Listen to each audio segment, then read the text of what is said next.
Bonjour et bienvenue, c'est à vous. Merci beaucoup. Bonjour, bonjour à tous.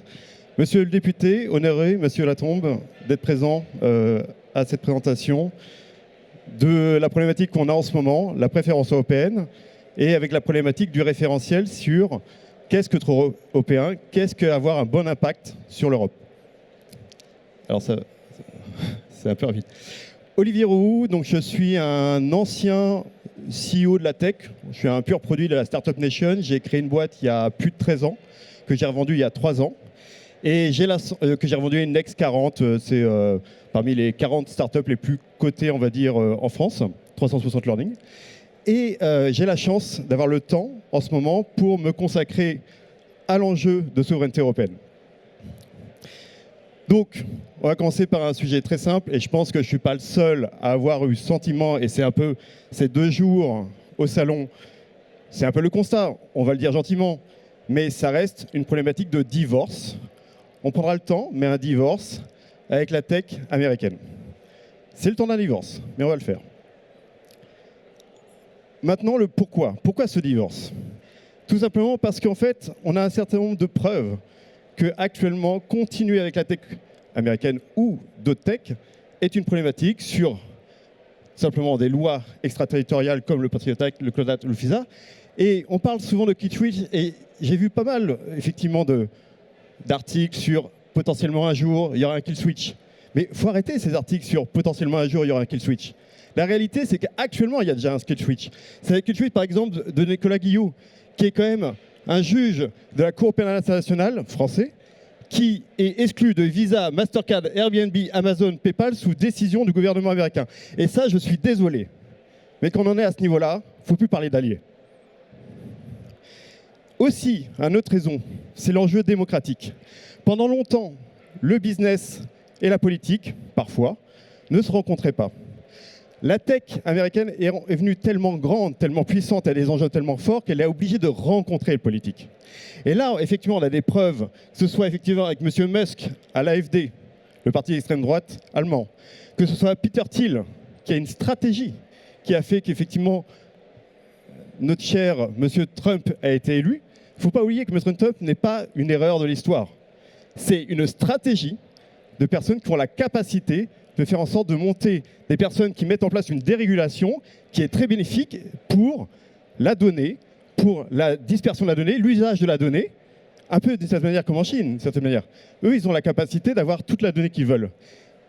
Actuellement, il y a une stratégie aux US, de la part de la tech, d'avoir une libération de la donnée pour augmenter effectivement son usage, qui, comme on le sait, à l'échelle de l'IA, est hyper important. Aussi, un autre pourquoi. L'enjeu économique. Ça a été dit pendant 2 jours au salon. 264 milliards sont dépensés chaque année dans le digital US. C'est l'équivalent de 2 millions d'emplois qui ne sont pas créés en Europe. C'est 80% des dépenses digitales des États-Unis, pour les États-Unis, de la part de l'Europe. Et n'oublions pas que l'IA et la tech de manière générale, c'est, on va dire, le nouveau job killer. Le tracteur, il y a 100 ans, était un job killer.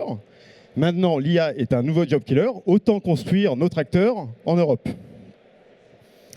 Autre point, hyper important, la confiance. Pendant longtemps, on a dit, les Chinois, ils ne font que copier, ce n'est pas la meilleure tech. Et il y a une perte de confiance envers la Chine. Les US, on disait, c'est la meilleure tech et on a confiance en eux. Maintenant, la meilleure tech, il n'y a pas de débat, elle est en Chine. Elle n'est plus aux US.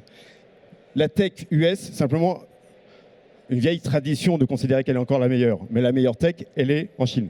Maintenant, on peut débattre de la confiance. Elle est perdue des 2 côtés. Qu'est-ce qui nous reste? La 3e voie, qui est l'Union européenne. En plus, on peut critiquer sur l'Europe qui légifère, mais à la fin, c'est les citoyens qu'elle protège. Autre point, résoudre la problématique de cette capitulation numérique que l'Europe a eue pendant un certain nombre d'années. Effectivement, c'est une réalité. Les GAFAM, c'est 2,2 millions d'emplois. D'ailleurs, c'est marrant, c'est équivalent de 264 milliards dépensés pour les US. Donc les GAFAM, c'est 2,2 millions de salariés. Les BATX, donc les GAFAM chinois, c'est 400 000 salariés. Et c'est une création personnelle que l'appelle le WDOS, qui est Worldline, Dassault, OVH, SAP et Spotify, qui sont des champions européens. C'est cumuler 150 000 salariés, dont 100 000 pour SAP. N'oublions pas que Mistral, on en est très fiers. Actuellement, c'est que 900 salariés. Bel hommage, je ne m'attendais pas que ça décolle vraiment aujourd'hui même, ou hier, je n'ai pas encore regardé le replay. C'est quoi le discours? Ça, c'est le discours de l'annonce sur le fait qu'on va aller sur la Lune. Et en fait, M. Kennedy nous a dit qu'on ira sur la Lune, non pas parce que c'est facile, mais parce que c'est difficile. Et bien la souveraineté européenne au niveau technologique, ça va prendre du temps. Ça va prendre 5 ans, ça va prendre 10 ans, mais il faut le faire. Non pas parce que c'est simple, mais parce que c'est difficile et nécessaire. Maintenant, comment commencer? Évidemment, on sait que le B2C, c'est là où c'est le pire.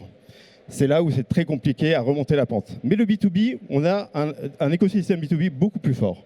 En plus de ça, il faudra commencer par le software, notamment au niveau des kill switch, où en un clic, vous perdez toute la donnée, et après on pourra attaquer le hardware.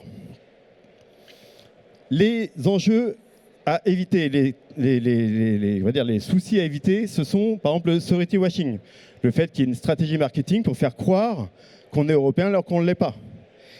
J'ai rien contre Signal, mais par exemple Signal a une stratégie à un moment de security washing, alors que ça reste une fondation américaine, donc sous contrôle des États-Unis, sur des serveurs AWS. Donc même si la sécurité est très bonne, ça reste un acteur qui n'est pas européen. Autre piège à éviter, le boycott. Le fait d'exclure par défaut la tech américaine. C'est pas possible. On ne peut pas l'exclure actuellement. C'est trop compliqué de complètement tout débrancher, on le sait. Donc le boycott par défaut ne marche pas non plus. Le protectionnisme, pareil. C'est pas parce que les États-Unis et que la Chine font déjà du protectionnisme et qu'on sait que l'Europe est peut-être le dernier continent à appliquer le libre-échange. Mais il ne faut pas faire du protectionnisme. Et là, j'en arrive à la solution. Il y a quelque chose qui est déjà utilisé dans toute l'Europe. C'est le Nutri-Score. Actuellement, l'Europe, on n'arrête pas de dire, c'est 450 millions de consommateurs. Eh bien, venons 450 millions de consommateurs responsables. C'est le principe du Nutri-Score. C'est déjà déployé en France, en Belgique, en Allemagne, au Luxembourg, aux Pays-Bas, en Espagne, en Suisse et au Portugal. Là, on va faire simple. Nutri-Score, EU-Score. Quel est mon impact sur l'Europe quand je prends une solution informatique? Et demain, on pourra attaquer le hardware et finir sur un EU-Score sur les pots de yaourt. Mais au moins, on donne la capacité aux consommateurs de savoir son impact pour l'Europe. Là, actuellement, on analyse tout ce qui est logiciel. Donc, on analyse le siège social, la population, l'equity, c'est-à-dire les capitaux, les actionnaires, les sous-traitants, les valeurs, le cloud provider, si c'est open source ou pas, si c'est propriétaire, les certifications, etc. Tout ça, on met dans le référentiel. Le référentiel est mis à jour régulièrement. D'ailleurs, comme le Nutri-Score, on oublie que le Nutri-Score, régulièrement, le référentiel est mis à jour. Mais le plus important, c'est qu'à la fin, il y a un Nutri-Score. Ben, c'est le même principe avec EU-Score. Exemple très concret, les meilleurs élèves, donc par exemple OVH, Scaleway, Cloud Temple, AAA. Donc effectivement, ce sont des solutions qui ont un bon EU-Score. Mais aussi l'intérêt d'un EU-Score comme le Nutri-Score, c'est parfois, à compétences équivalentes, je peux malheureusement pas remplacer ma tech.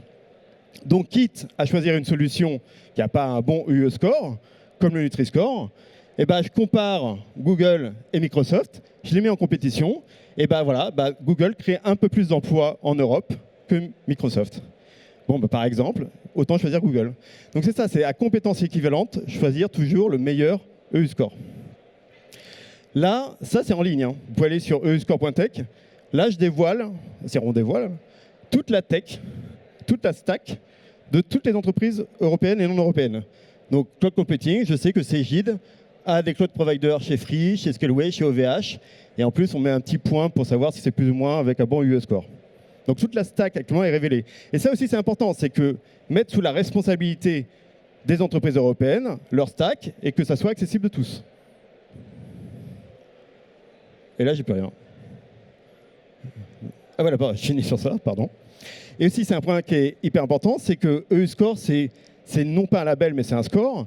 Et c'est déjà utilisé par les entreprises qui mettent en avant leur EU-Score, que ce soit sur leur site web, en bas de page, ou lors d'appels d'offres, tout simplement pour mettre en avant le fait qu'ils ont un organisme qui met en avant le fait qu'ils ont un bon EU-Score ou pas.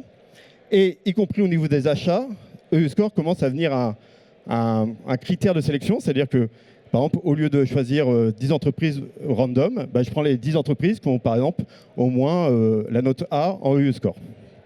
Voilà, merci beaucoup.